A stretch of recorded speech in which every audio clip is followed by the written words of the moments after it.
Hi everybody, welcome to week 9 of your practicum. We are getting there. Thanks for getting your week 8 NEPD forms in.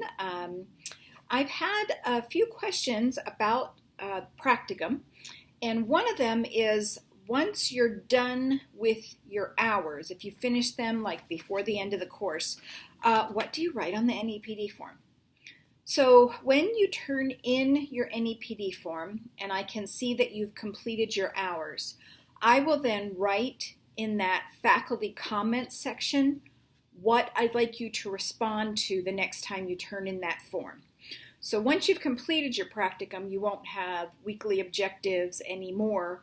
You will just, so I'll write in your faculty comments section some questions. So when you turn it in next time, you will just write in your student comments question, the student comments section, and just answer those questions. But don't do that until I've given you questions in the faculty section after you've completed all of your hours. Don't worry if you're not near completing your hours. Don't worry, I've just had a couple questions about it. You've got several weeks, many weeks to go, so no big deal. All right, so on to this week, change. So competency 5, function as a change agent and leader. So creating or facilitating a change is a large part of being an educator.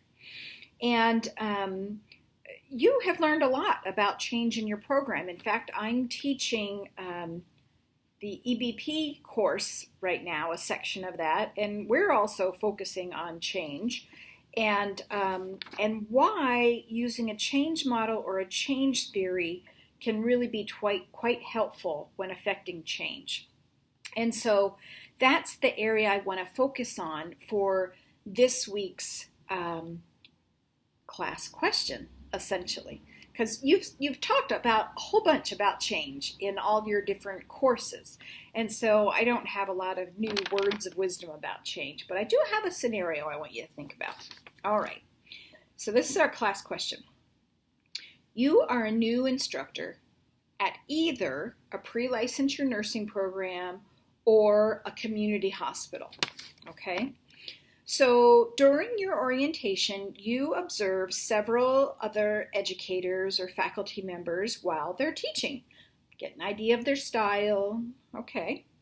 You notice that most of them are reading off of the PowerPoints and lecture is their preferred method of teaching. Now, you strongly believe in active learning strategies.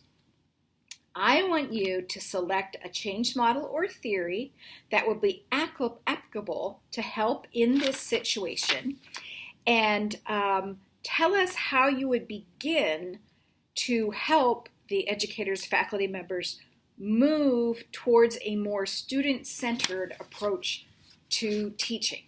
Okay, so caveat, do not use Lewin's 3-step change theory. You can use an adaptation after that, but that's too easy.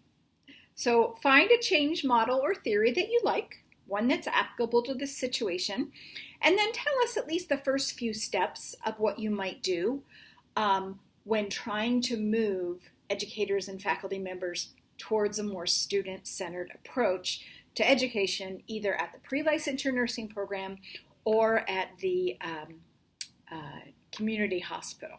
Okay, so I'd like to talk a little bit about that this week.